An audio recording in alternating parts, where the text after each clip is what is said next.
Really exciting that you guys have all this planning going on and that I can contribute to it. So I'll get right to it and share my screen. Everyone can hear me okay, right? Um, so we're going to be talking about bird-friendly design, and typically we give this presentation and it's an hour long, but I'm going to squeeze it into 15 minutes. So if there's things that I breeze over, please feel free to ask questions after, and I can go back to whatever we were discussing before that I breezed through too quickly. Okay, here we go. Okay. So I hope you can all see my screen.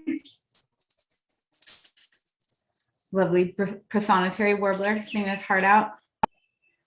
So this is just a little preview of the little guys we try to save at American Bird Conservancy. Go watch them all night, but that's not why we're here. So bird-friendly design. And my favorite bird, the ruby-crowned kinglet. So after this little 15 minutes, I hope you're walking away from here looking at buildings differently and glass differently. And you can start thinking about what kind of surfaces are actually friendlier for birds and also for the environment, sustainability-wise.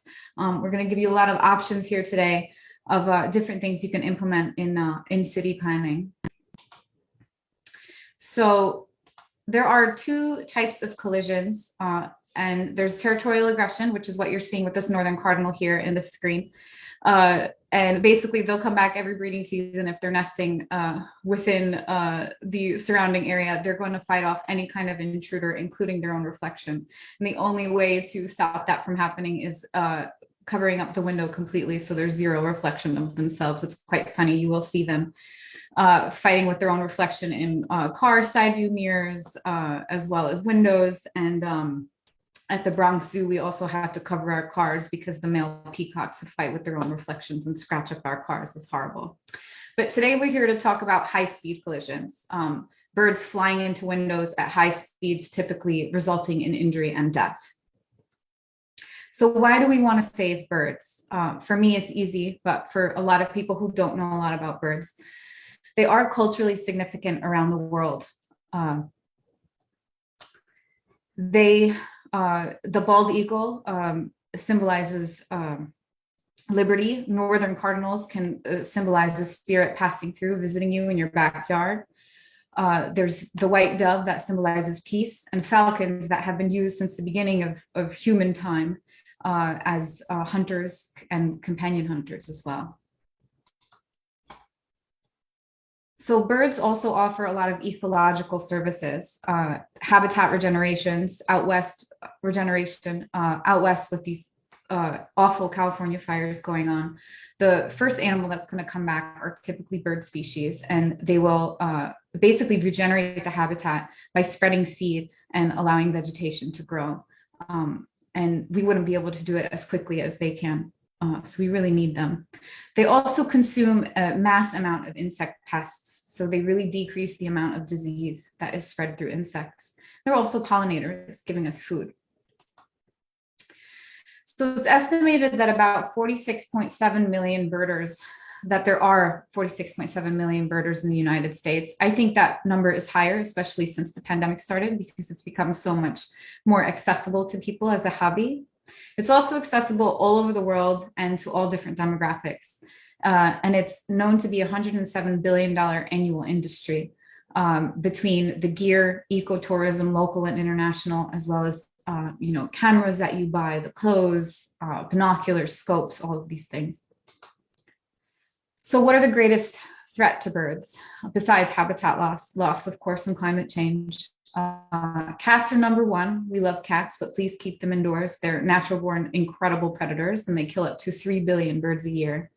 But buildings and glass are a close second.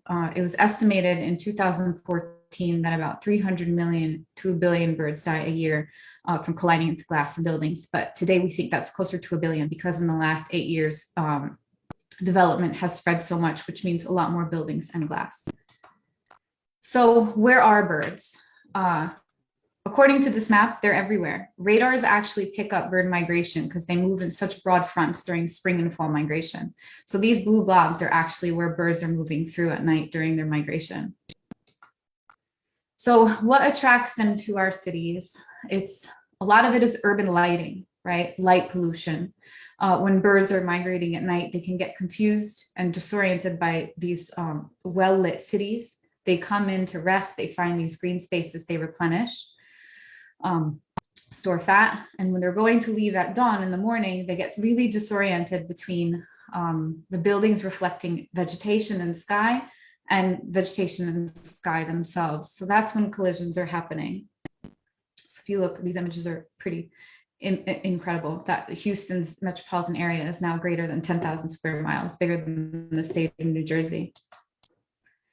So what's dying? What birds are dying? It's mainly songbirds, these two little guys on the right, these two warbler species. But yeah, that picture, that first larger picture is quite striking.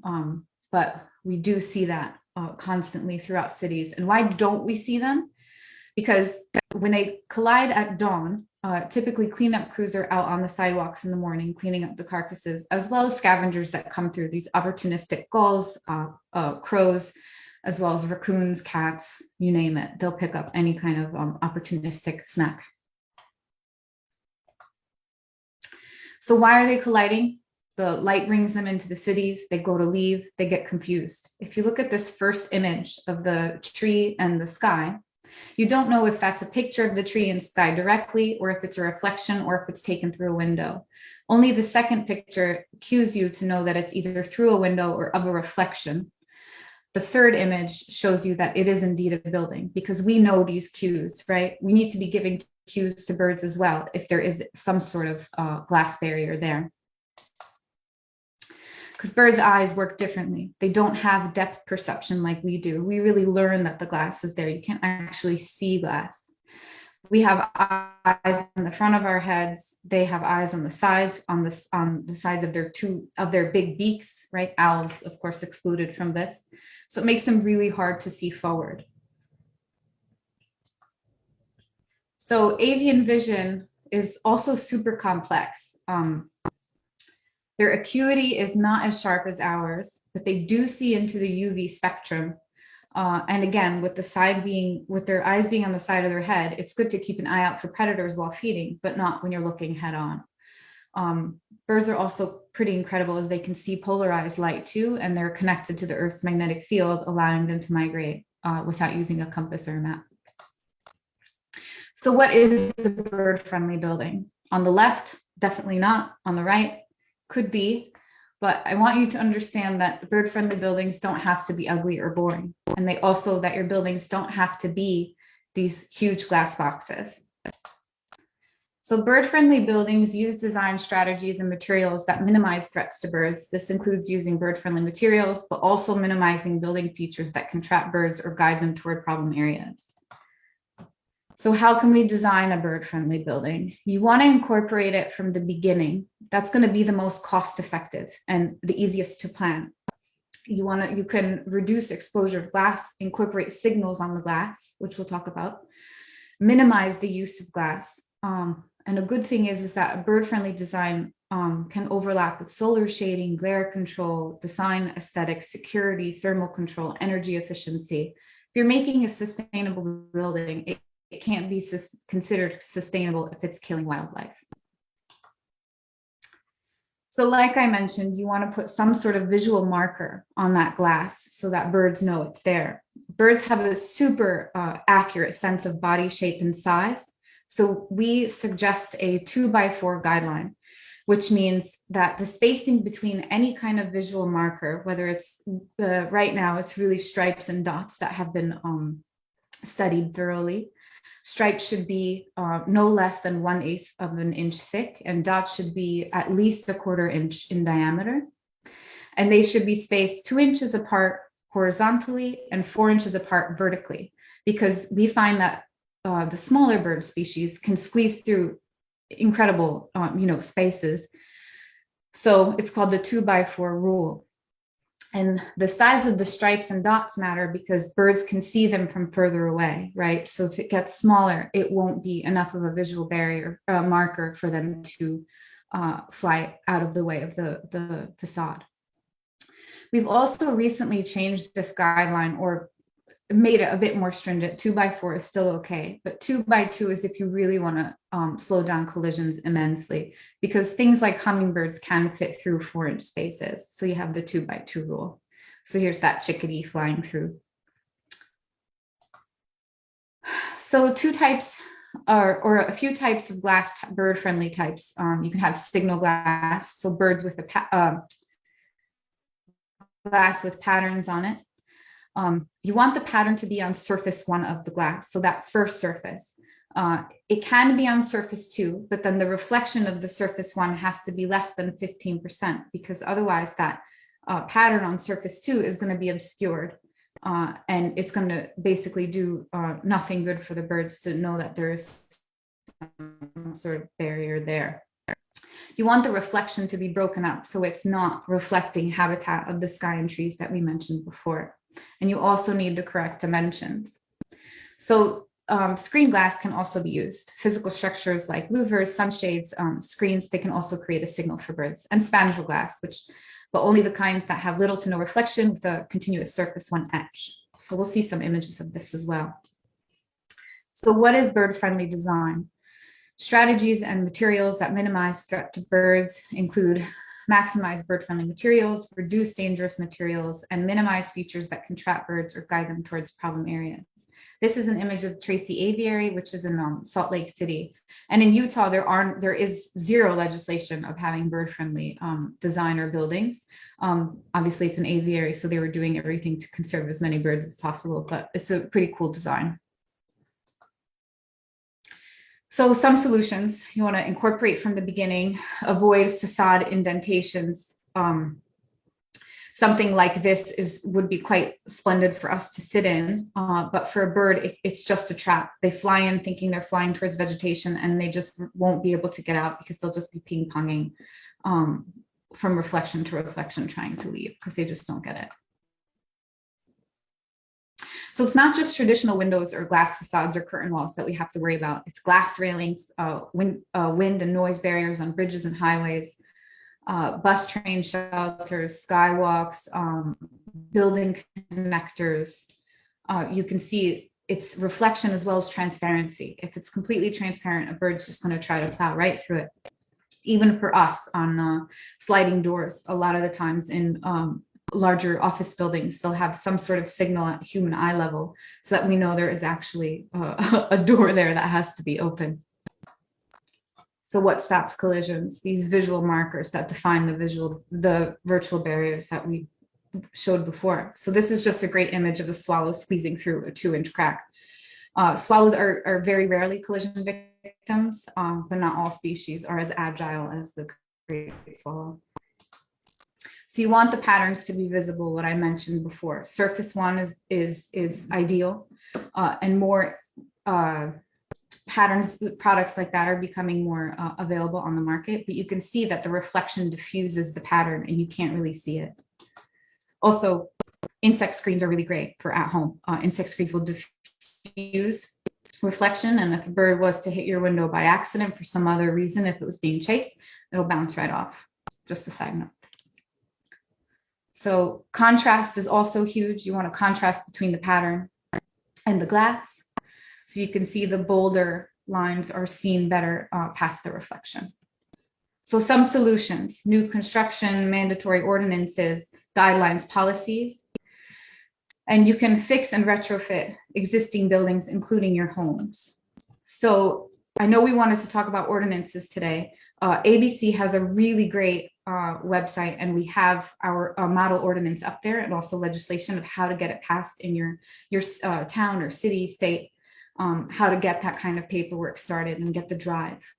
But these are some ordinances that are already in place today, California being one of the first to do so back in 2011. And New York City just recently passed one of the most stringent laws about bird-friendly buildings. That was last January, and that's called Local Law 15. So the goals of these ordinances should be to reduce glass amount and exposure, maximize bird-friendly glass. You want to focus on lower levels. And the reason we say that is because a lot of collisions happen at tree level and just above. Again, it all has to do with the reflection of the vegetation. you want to include renovations that replace glass. So the New York City ordinance actually calls for, or law calls for 90% of bird-friendly glass up to 75 feet. And this includes every building, including glass replacement. So again, if you go to our website, there's a model ordinance of how to get all of this started, guidance, tips, and specifics for the LEED pilot credit 55 and also the New York City law. So just a little, there's Tracy Aviary again, but just a map of a larger high rise. Zone 1 would be where bird-friendly glass is, where that green is, and also here on this little balcony. So some misconceptions. Cardinal directions do not influence collisions. Overhangs are not sufficient to eliminate reflections. Angled glass is not effective. If you see in this image, it's actually reflecting more vegetation than we'd want. Internal blinds can work, but it really depends on the time of day. If you see here, it's the same window, but at the different time of the day. So the way the light's hitting it, it has a different kind of reflection, not being dangerous first thing in the morning. And as the day continues on, it becomes more dangerous, reflecting more. So you also have to think about avoiding channeling. Green roofs, you want all bird-friendly design around a green roof because it is going to attract birds, same as courtyards and atria. Again, I'm just going quickly. Lighting. So some new glass you can think about. There's a lot of bird-friendly patterns that have been approved by ABC as well as others. We have a solutions database online that holds about 120 products, more coming. And these technologies include fritz, etch, printing, ultraviolet, photovoltaic, and more. And we really encourage new patterns to come through as long as they follow the rules, the 2x4 rule and the reflection. So these are just some examples. We'll fly through these and I can always go back if something interests you. This is an example of a frit, and these are reflective dots. This is an etching. Some are more obtrusive than others, but we've put, when I was at the zoo, we've put up bird-friendly window films, which we'll get to, and on exhibit glass, and no visitor has ever complained that they couldn't see the animals, because you really just don't notice it once you're looking through that glass. Photovoltaics are quite cool. And so here's UV glass. That's something really interesting. So birds can see into the UV spectrum.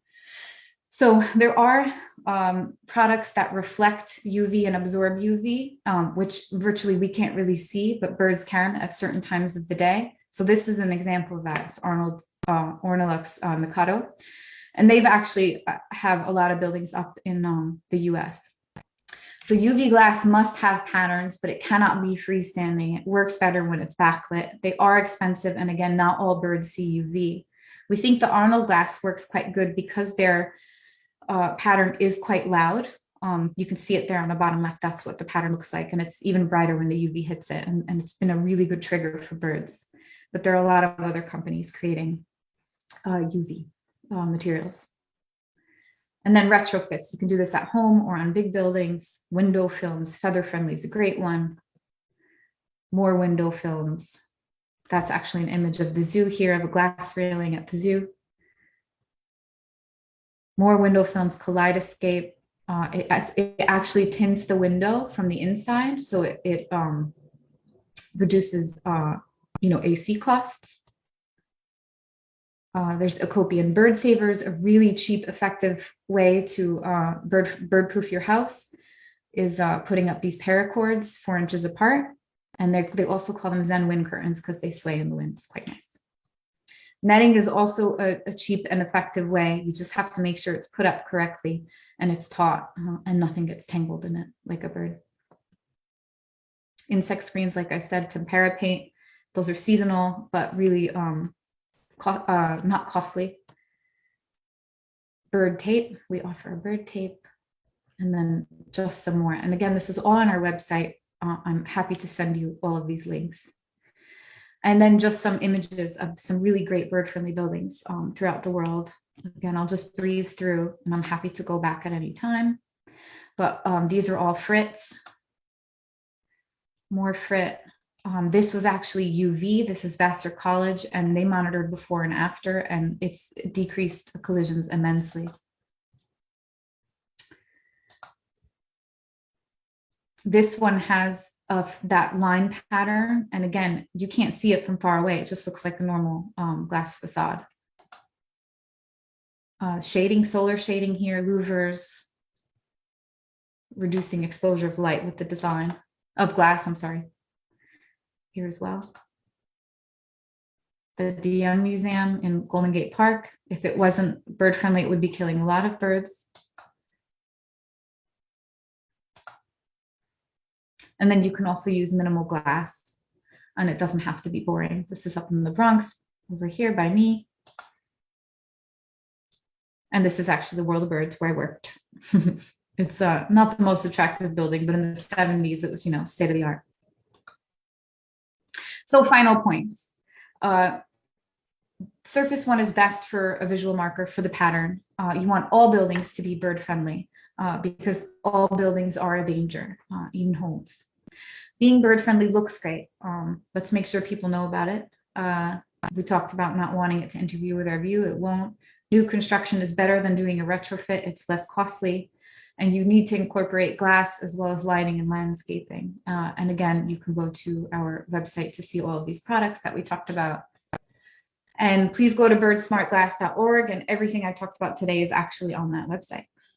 So with that, thank you. And I'm happy to answer questions. If anybody has questions, you can just raise your hand and I will unmute you.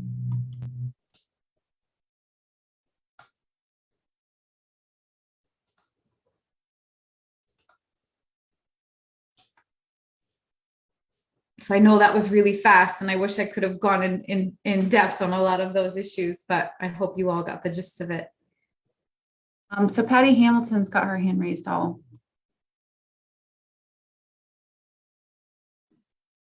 Hi there. Yes, thank you so much. This was a great presentation. I love it. Thank you.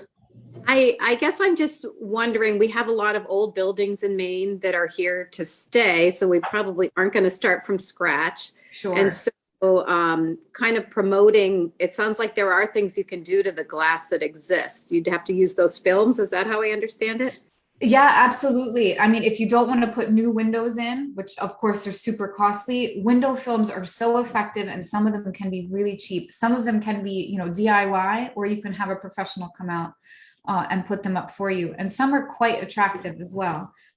So if you go onto the solutions database, there should be an option to choose window films, and it gives you a whole list with pictures of things you could use in the building or even at home as well. Yeah, I'm thinking that's a great place to start. Just, we have a lot of birders, and if you could build interest there, and then absolutely, that starts raising the awareness and getting people to be thinking about it. But yeah, that's fantastic. Some stuff I didn't know, so thank you so much. Sure, thank you.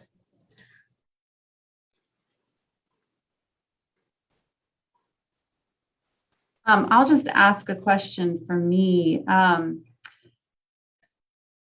Expand on lighting and how lighting can help birds. Yeah, I breezed over that quite quickly because I just saw I was running out of time.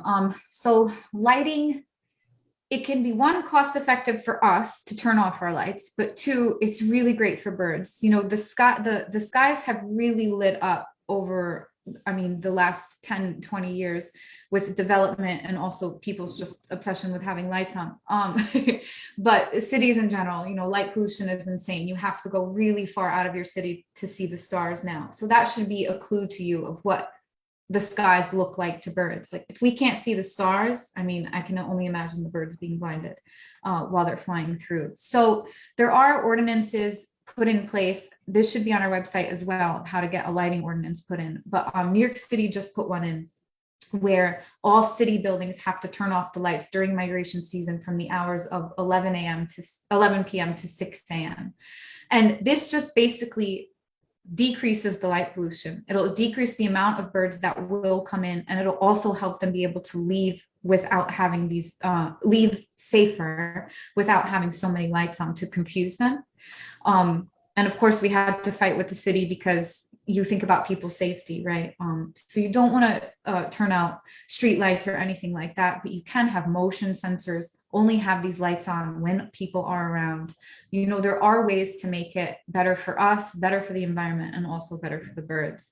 But there are some model ordinances for lighting as well, that we can share. But that's at home. I'm so quick to turn off all the lights around my house. I live in a suburban area, because it just decreases the amount of confusion for a lot of wildlife.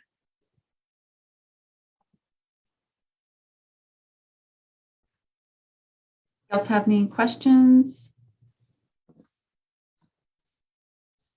One thing that we kind of wanted to get a feel for is if people think that this might work in Bangor, or if this is something that we should look at in our comprehensive plan. So if there's any general comments on that, feel free to raise your hand.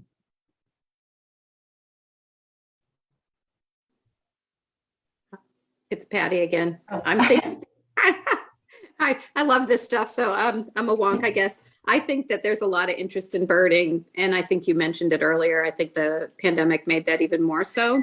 So I think there's definitely interest, and I think it would be important to have it in the plan. And it's really easy. It doesn't have to be, these huge high rises or huge, glass facades, obviously, because that's not Bangor's style. But these retrofits are easy, fast. They can happen within a week of planning it. And there's also a lot of DIY stuff the community can do together, which is a really great option. Hey, Ann, do I remember right that we have an ordinance that says the city lights have to be aimed downward or something like that? And is that enough or not enough? So, yes, thank you. Again, breezing over the lighting thing. So if any of you notice, right? So if you go outside, birds are chirping earlier, in the mornings. Like I've gone outside when robins are singing at 3 a.m. and I'm just, what is going on? And that also all has to do with light pollution and the trees where they're roosting being lit up at night by our streetlights. So it is encouraged, yes, with these ordinances to have these down shining lights, because it doesn't light up the sky as well as the vegetation around. So it actually allows animals to sleep. But yes, that is part of legislation as well. A lot of them. That's one of the first things that they implement. Yeah, our lighting ordinance does have some requirements for that are dark sky friendly. We need to beef it up a little bit. So we'll be looking at that as well. Great. Yeah. Any other questions? I guess I'll just ask a general question. What would you say is the single most impact more bird-friendly buildings? Sorry, Anya, you broke up there. What is the single most impactful thing a city can do to create more bird-friendly buildings? Honestly, like Patty was mentioning, awareness is huge. And just getting people interested in doing it. Because as soon as you get that, everything else comes so easy. You really just have to make people care. Dominic Rizzo's got a question. I'll let him talk now. Hi, Dominic. Good evening. I just, first of all, wanted to thank you very much. I really enjoyed this presentation, and I'm glad that you took the time to help us out with this. And I do think that this is something that we should certainly consider in our comprehensive plan, at least talk about it and mention it. It's, it's certainly very important. I did want to mention also that it's funny that recently Bloomberg City Lab did a Facebook posting on buildings don't have to be bird killers. And that was just like yesterday or the day before. So it's like coincidental. And I just skimmed through it quickly, but I saved it so I could go back now and also take your information and that information. So, but I wanted to thank you very much. It's a great article. I read that one. It's very, very good. So that it really covers a lot. So you'll get a lot better information in there as well.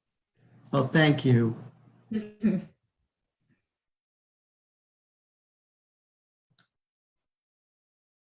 If we don't have any more questions, I just wanted to first of all thank you, Aniko, for doing this presentation. We really appreciate it. And I did just want to say again that this is part of our comprehensive plan effort. And this plan is going to be really important for guiding the city's vision and policies over the next decade.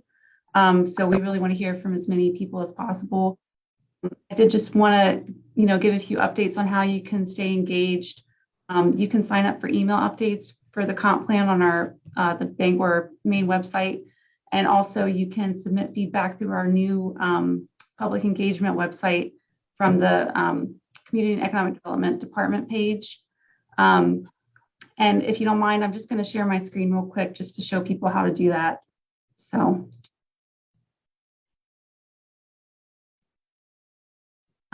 this is our main page. If you guys just go here, get email updates, and you click comprehensive plan updates, and then put your email. Just do join, and then we'll be sending out. Anya, yeah, there you go. You weren't sharing until now. There you go. Sorry, I didn't confirm that. All right, I'll go back. Here's the main page. Go to get email updates, put your email address in, comprehensive plan updates, and then do join. And then also, if you just go here to our departments, Community and Economic Development, and just click here, Comprehensive Plan 2022, that'll take you to our new public feedback page. We've got a vision board, interactive map, and some forums here. If nobody else has questions, I think we're good. Great. Thank you, everyone. I will say that there's been a stellar eagle seen in Maine in the last couple weeks.